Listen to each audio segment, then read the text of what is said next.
ఇప్పుడే జీ5 app download చేయండి. చూడండి మీ ఫేవరెట్ టీవీ షోస్ ఎప్పుడైనా ఎక్కడైనా. నా కూతురు ఉల్లుచి కాబట్టి కాళ్ళు కాల్చుకొని నాకు కలిసొచ్చేలాగా చేసింది. ఆస్తి మొత్తం వస్తుందంటే పిల్ల బలైపోయినా పర్వాలేదనుకుంటావేమో. షడా ఏంట్రా మాటలు? అందరూ శాంతంగా ఉండండి.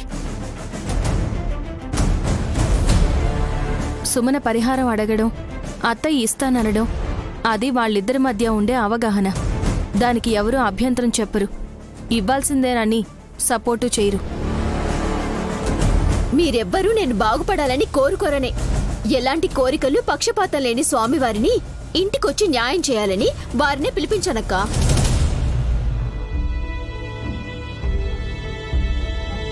తిలోత్తమ, సుమన అడిగిన దాంట్లో స్వార్థం ఉన్నా సరే దానికి అర్థం ఉంది. ఏమంటావ్? మీరు మధ్యవర్తిత్వం వహిస్తే నేను అభ్యంతరం ఎలా చెప్పగలను గురువుగారు?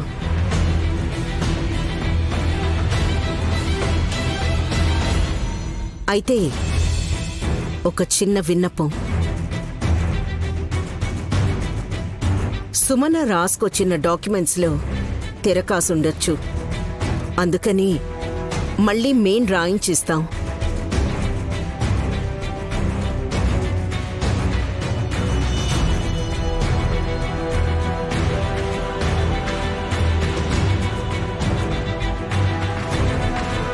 ఫ్రెష్ గా రాసుకోవడానికి ఇదేమైనా అత్తరా?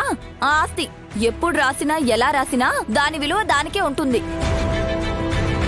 కానీ తిలోత్తమ ఆలోచన వేరుగా ఉంటుంది. అంటే సుమనమ్మ అడిగినంత ఇవ్వదు అక్కాయ్. ఎంత డిమాండ్ చేస్తే అంతా ఇచ్చేస్తే రేపు ఇంకొకరు బ్లాక్మెయిల్ చేస్తారు. మాకలాంటి అవసరాలేం రావల్లుడు. అయ్యో, నేను మిమ్మల్ని అనలేదు అత్తయ్య. నా వైపు చూసంటే నేను అలాగే అనుకున్నాను.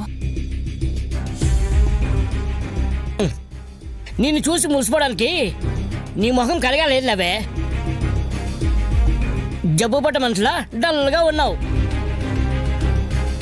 బాబాయ్, ఒంట్లో బాలేదు అన్నప్పుడు విసిగించకండి. దురంధర, అమ్మవారి పూజ చేయి, అంతా మంచి జరుగుతుంది.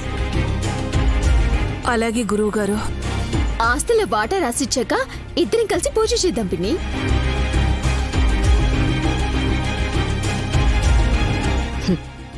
మరీ మంచిది. వల్లభ,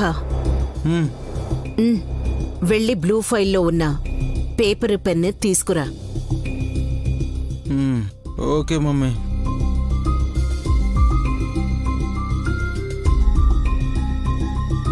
స్వామి, మీరు రావడం వల్ల సమస్య శాంతియుతంగా పరిష్కారం అవుతుంది.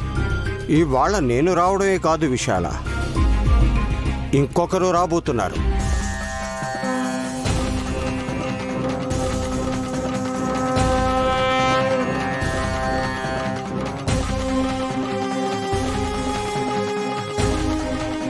జీ5 యాప్ డౌన్లోడ్ చేసి అన్ని ఎపిసోడ్స్ పూర్తి ఉచితంగా చూడండి.